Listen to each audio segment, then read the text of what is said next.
Acum am mai verificat aici pe hartă și mai îmi dă 90 de kilometri până la cel mai sudic punct. Și mai avem aproape 2 ore de mers efectiv până acolo. Probabil că mai facem o pauză.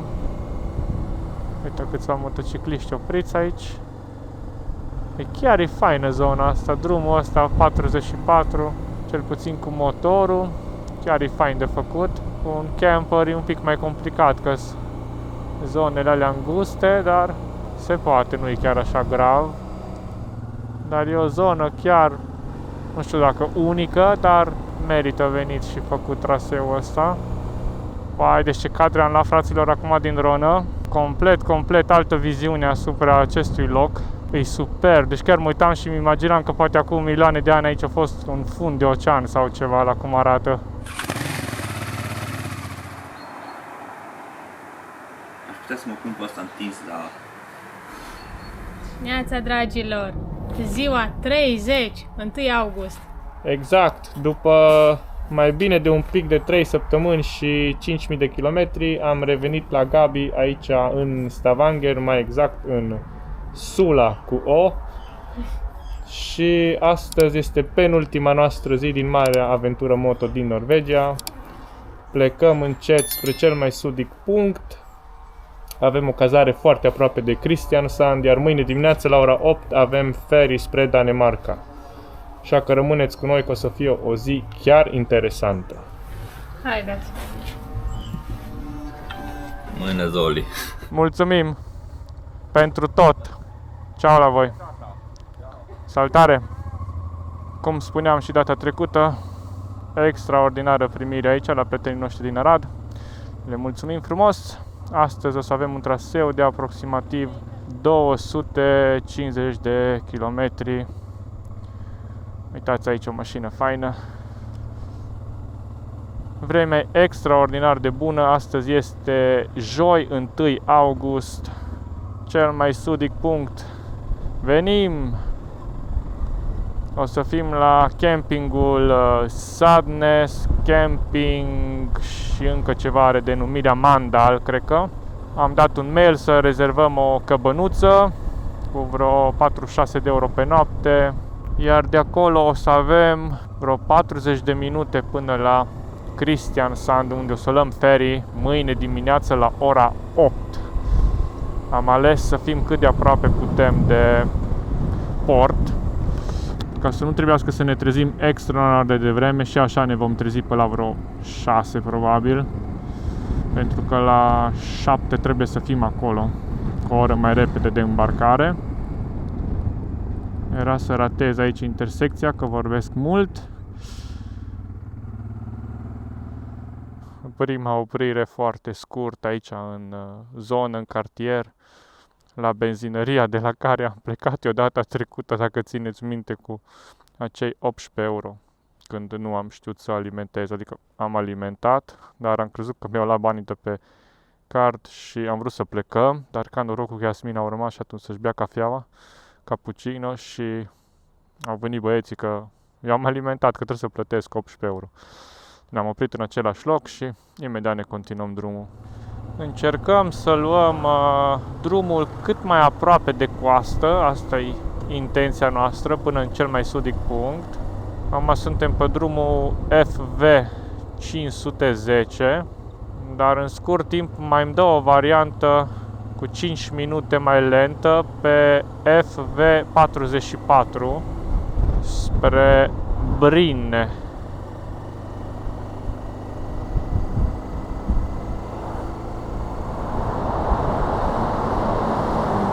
Am coborât totuși de pe drumul 44 și am deviat și mai mult prin dreapta. Aici nu mă arată ce denumire are drumul. Ideea e că vrem să fim cât de aproape de coastă. Mergem așa pe cele mai mici drumuri. Foarte fain peisajul ăsta rustic. Peste tot animale, vaci, poi, plin de păsări. Terenurile lucrate, fain de oameni. A făcut ce a făcut Google Maps cu noi, dar iară ne-a băgat în drumul 44. El tot vrea să ne scoată pe drumul care îi place lui. Nu contează. Oricum e frumos. Îi dăm înainte.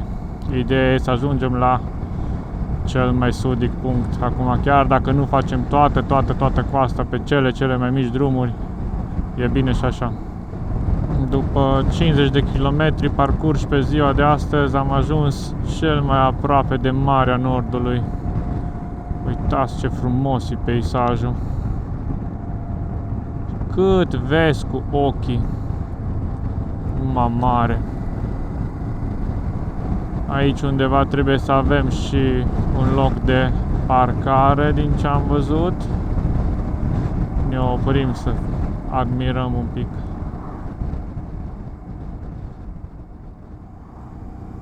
O să trebuiască să ne și oprim undeva, să mâncăm ceva și cred că o să dăm de o benzinărie un pic mai în față.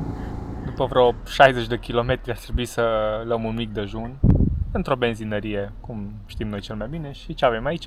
Un burger cu cartofi și Coca-Cola. Nu-i rău.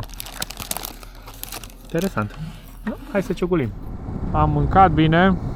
Chiar a fost bun burgerul. Un meniu de 145 de coroane norvegiene. Un burger cu cartofi, cu un suc. Vreo 60 de lei, deci vreo 12 euro, cam așa.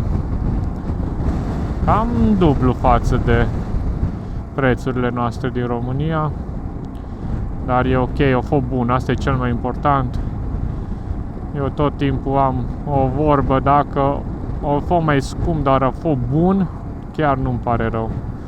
Problema e când dai mai mulți bani și nu-i bun, atunci da, aiurea situația. Interesant e aici zona asta. Pe hartă mă apare așa o culoare numai din asta de pietre și într-adevăr, uitați ce interesant e. În dreapta noastră, bineînțeles că avem marea la distanță relativ mică și noi ne plimbăm printre bolovanii ăștia aici. Chiar interesante formațiuni. Vacile noastre drage mă stau și mănâncă toată ziua. Am o veste bună, atât pentru mine cât sper și pentru voi. Astăzi fiind 1 august, ieri, pe data de 31 iulie, am primit un e-mail de la cei de la Carpuride și m-au anunțat că au scos modele noi de Carpuride, și anume W502 Pro și W702 Pro, care se pare că vor rezolva fix problema de care, să spun așa, că m-am plâns eu acum câteva episoade, și anume o să aibă luminozitatea variabilă, intensitatea luminii va fi reglată automat. Și asta e un lucru bun, pentru că eu am zis că aici în Norvegia, trecând foarte multe tunele, iar luminozitatea la Carpuride fiind dată pe manual maxim, ca să vezi foarte bine în soare și ziua, chiar n-ai nicio problemă, dar în momentul în care treci un tunel de 10 km, destul de puternică lumina aia de la ecran. Și acum au venit cu treaba asta și au îmbunătățit-o. Și am înțeles că vine cu ceva funcții noi, cu busolă, barometru, să vedem ce o să fie. Și partea bună e că vor să îmi trimită o nouă unitate și de această dată am ales modelul 702 Pro, adică modelul de 7 inch, dar va dura până îl voi primi, pentru că noi o să mai fim pe drumuri aproape o lună începând de astăzi și am spus că vreau să ajung acasă în România și să le confirm că e tot ok și atunci să îmi trimită. O să dureze aproximativ 2 săptămâni.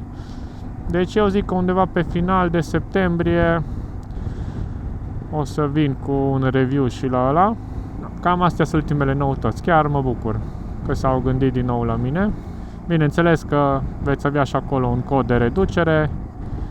Acum am înțeles de la ei că o să fie 30%. Știți foarte bine că în momentul de față, dacă introduceți codul LUCI50, aveți $50 reducere la orice produs cumpărat de la ei. Iar în momentul în care voi primi noul produs, acel cod LUCI50 va deveni o reducere de 30%. Dar bineînțeles că mai multe detalii găsiți în descrierea acestui video. Puteți intra în linkurile respective să studiați produsele. Eu chiar sunt mulțumit de CarPuride și abia aștept să pot testa și noul model. Peisajul de pe drumul ăsta 44 se schimbă în permanență. Odată ești lângă mare, odată ești printre bolovani. Acum avem iar o bucată din asta faină, curbată, cu vegetație, cu peisaj ăsta așa cu piatră. Am început să urcăm un pic, după aia iară cobori. Avem plin de eoliene în fundal. Drumul este chiar bun. Nu e foarte aglomerat, cel puțin la ora asta. Într-o zi de joi, la ora 11:40, plin de lacuri din astea micuțe. Dacă vedeți pe hartă aici, plin de puncte albastre. Toate sunt lacuri din astea mici. Ce frumos iară pe jos, pe lângă apă. Trebuie să intrăm pe site-ul ăsta să ne uităm la campere, să vedem informativ ce prețuri au la închiriat pe roadsurfer.com. Deci atâtea campere vedem cu sigla asta, cu stickerul ăsta.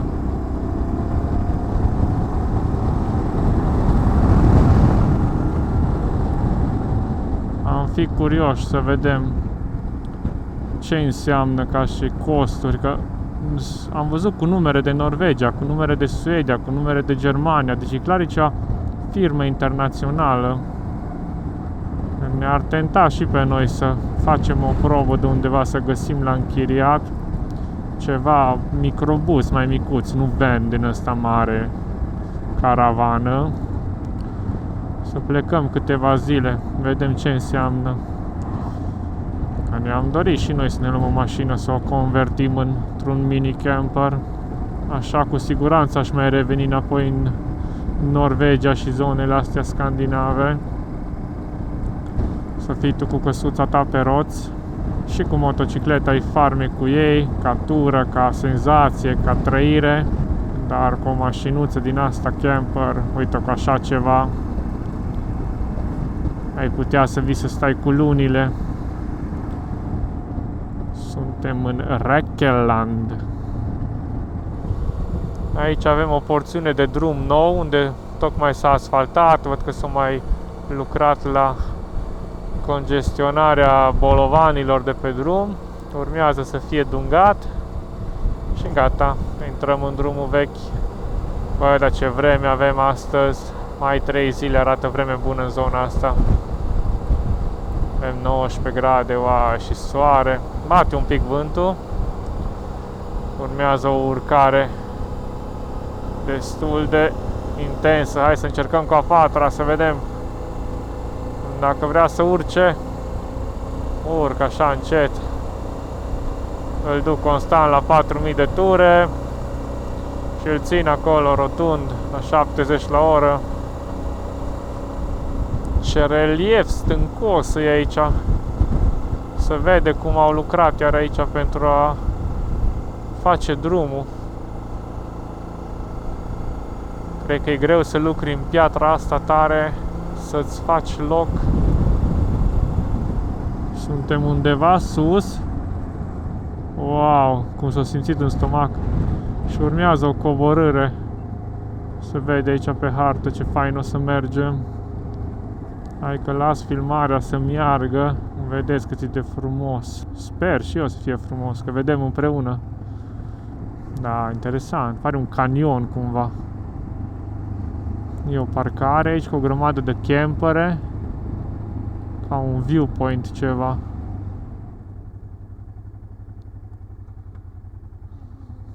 Nu putem opri, prea aglomerat. Am vrut să opresc, să vedem ce e aici. Ai, ce frumos. Acolo e un baraj. Aici e partea interesantă acum. Pe Asmina atacă gâzele. Uite, tunel și avem pentru bicicliști special făcut loc. Aici trebuie să-mi deschid viziera neagră că nu-i iluminat deloc tunelul. Acolo coborâm așa. Mai 2-3 curbe și gata, uite, suntem jos înapoi la mare.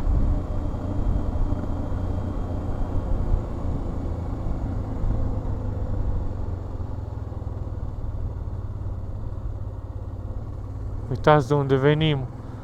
De acolo de sus. Nu se vede locul de tunel, găurile alea. Deci aici văd niște linii de tren. Transportau ceva pe munte. Unde vedeți acolo golul ăla. Se ved niște șine. Poate erau mine sau ceva în zona aia. Uitați, aici era. Wow, cât de tare.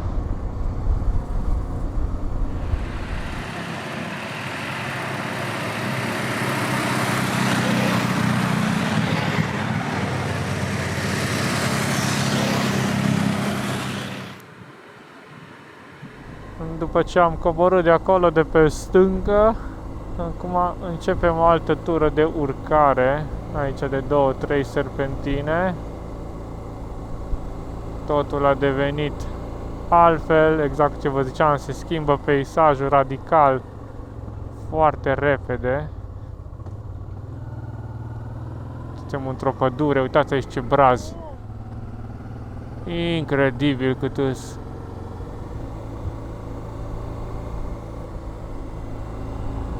Uai, ce fain arată cu mușchii ăștia.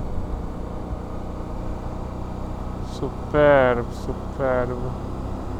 Ce bine arată combinația asta de pădure, braz și dintr-o dată peisajul ăsta cu stâncă.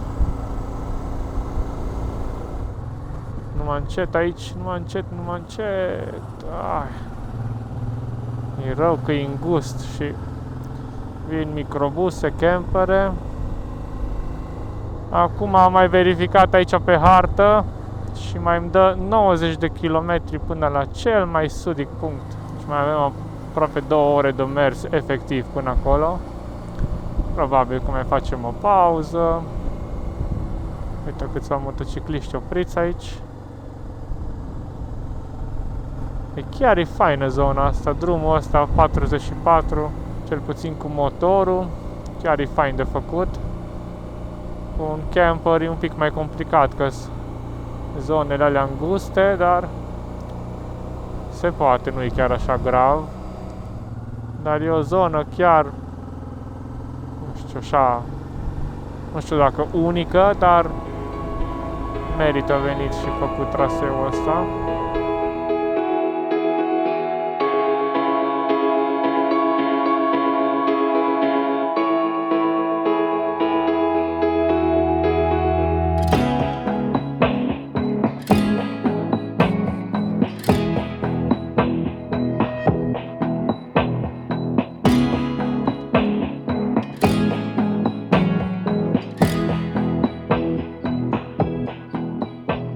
Deci ce cadre am luat, fraților, acum din dronă. Complet altă viziune asupra acestui loc. E super, deci chiar mă uitam și mi imaginam că poate acum milioane de ani aici a fost un fund de ocean sau ceva, la cum arată. E superb, superb. Foarte multe zone îs faine din dronă și de jos efectiv nu-ți dai seama de potențialul locului. Dar de multe ori vezi că nu avem timp să ne oprim sau nu ne gândim să ne punem să o ridicăm. Foarte frumoasă zona asta, chiar merită venit și văzută și făcută, așa, încet, cu timp. Avem iar aici o coborâre interesantă.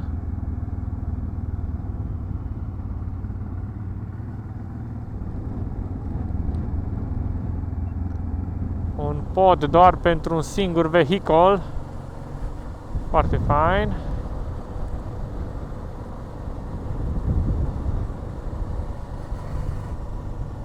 Uai, ce frumoase scăsuțele alea acolo. Flekkefjord.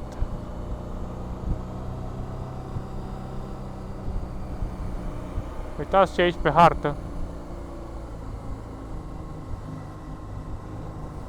Ce ziceți? E un pic de nebunie drumul ăsta. Eu zic că îi. Bine, camperul, trebuie să avem grijă.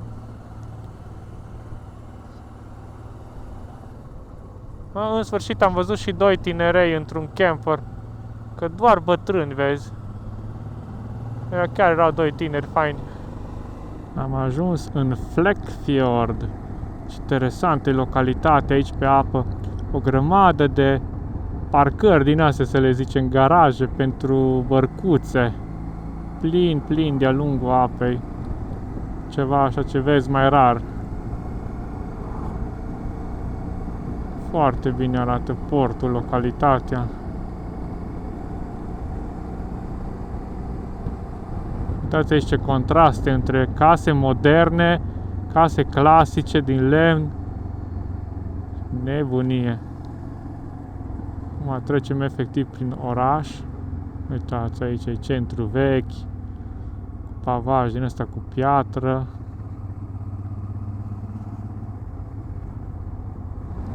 Am revenit pe cel mai mare, cel mai principal drum din Norvegia, pe drumul E39 și mai continuăm pe el pentru 30 de kilometri, după care o să virăm la dreapta și mergem spre cel mai sudic punct.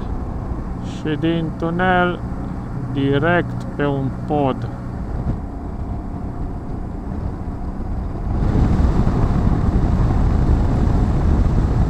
Fedafjorden, podul, cum s-ar numi el.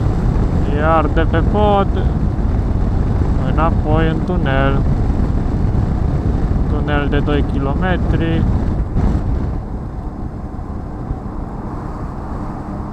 Părăsim E39, luăm pe 464 spre Lyngdal.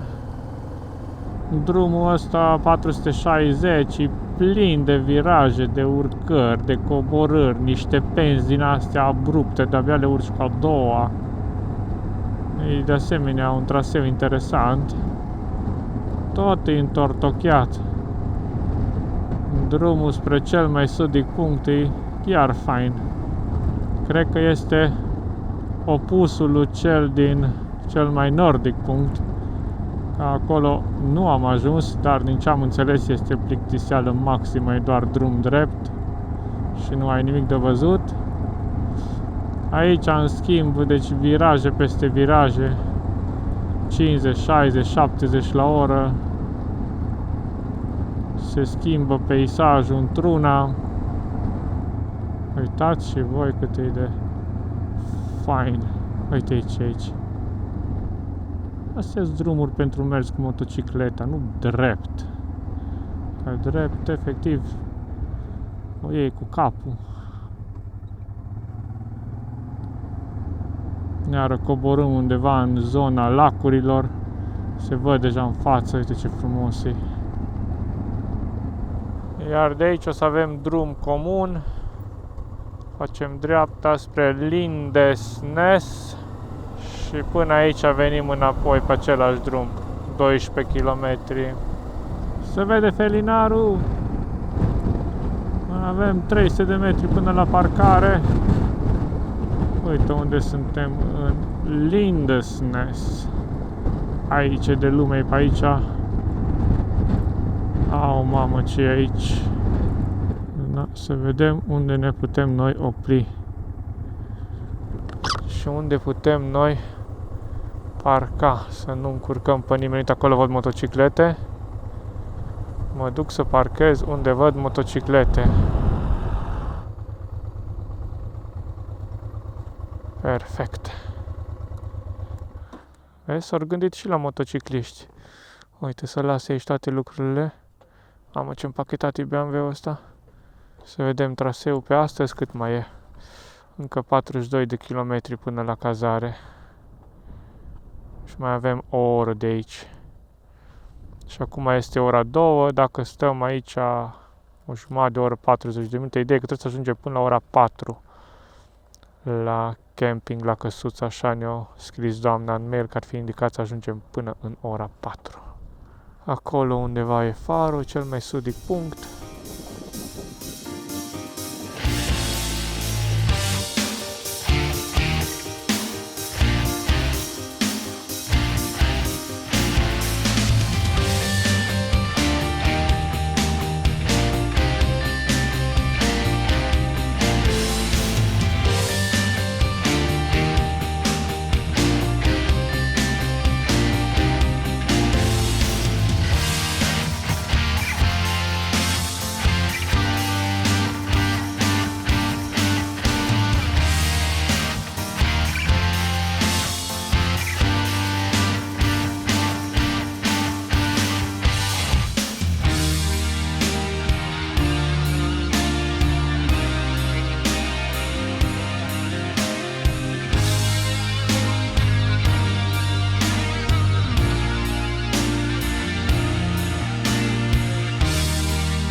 Na bun, cam asta a fost și aici, în sensul că foarte scurt.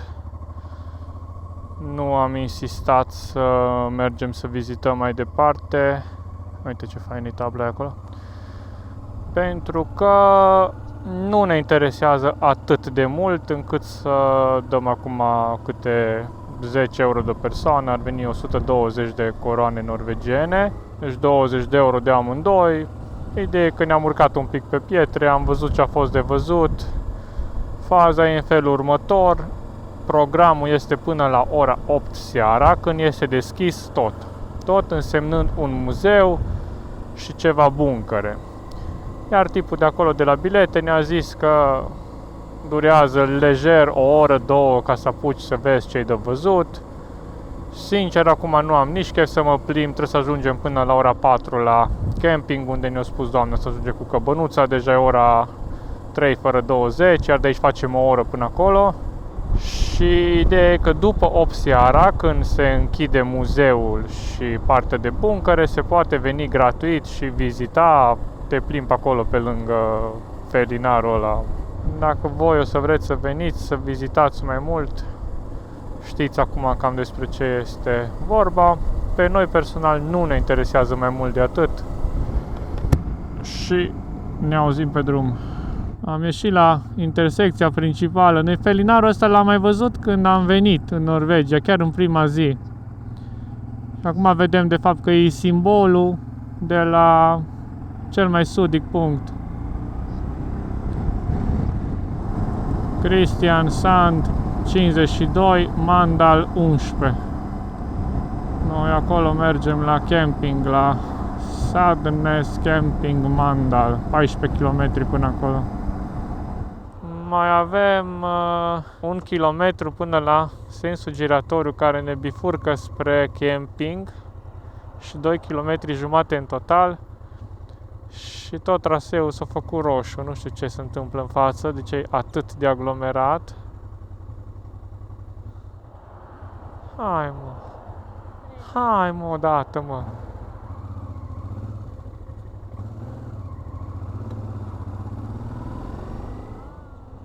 Da, fix sensul ăsta giratoriu la care trebuie să facem noi stânga.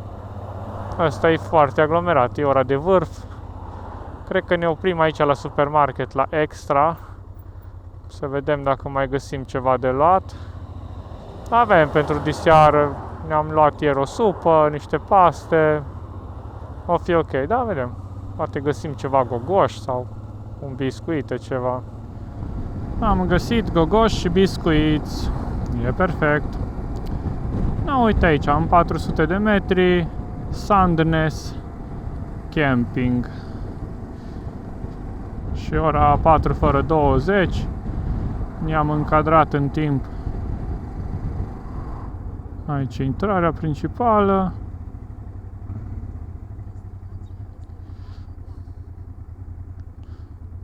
Toalet. Unde e recepția oare? Duș. Cred că aici. Hai că mă duc sus la umbră.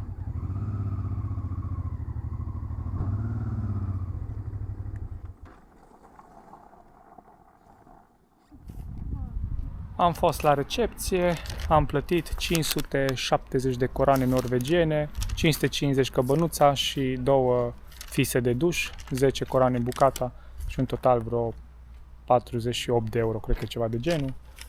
Căbănuța este fix asta de aici de sus, prima. Avem loc de parcare aici jos.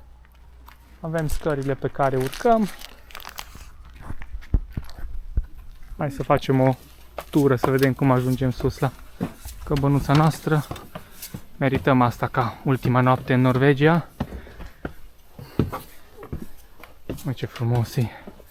Chiar ești în pădure la fizic. Sincer, asta e cea mai faină căbănuță la care am stat, că e super faină. Uite numele, Ștușseli. Uite ce fain. Ai cheie? N-am primit cheie? Se pare că da. Na, păi te rog frumos să fugi până jos să întreb de cheie. Da, nu, cred că fugi. Că eu, uite-te, eu mă uit în cabană ce e acum înăuntru. Am făcut rost și de cheie, am putut intra. E drăguț, pentru ce avem nevoie, pai, perfecte. Paturile, o să dormim probabil jos. O măsuță unde putem să muncim. Avem sursa de căldură acolo jos în colț. Cuier, noptieră, bec, geam, ușă de intrare și de ieșire. N-ai ce mai mult, e perfect. Și cel mai fain, uite ce avem noi aici afară. Aici venim și ne facem acum o pastă, o supă. Uite aici, superb. Și priveliștea din căbănuță este asta. Vedem asupra campingului. Pregătim niște paste ce le-am găsit ieri la Stavanger, pe acolo, până ceva supermarket. Supă. O supă și perfecte.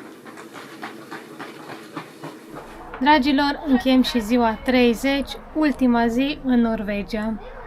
Exact, a fost cam 3 săptămâni aproximativ, super fain aici în Norvegia. Foarte fain.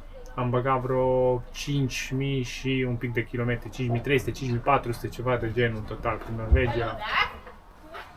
A fost o experiență faină. Eu îmi fac backup-ul, copiez de pe toate camerele tot ce am de copiat, editez pozele și încet Și o să ne retragem, că deja e 8 seara și cred că până la maxim 10 ar cam trebui să dormim. Ne trezim înainte de 6, că mâine la ora 7 trebuie să fim prezenți la linia de îmbarcare de la ferry din Kristiansand. Da, care e la vreo 30 de kilometri de aici. Aproximativ, da.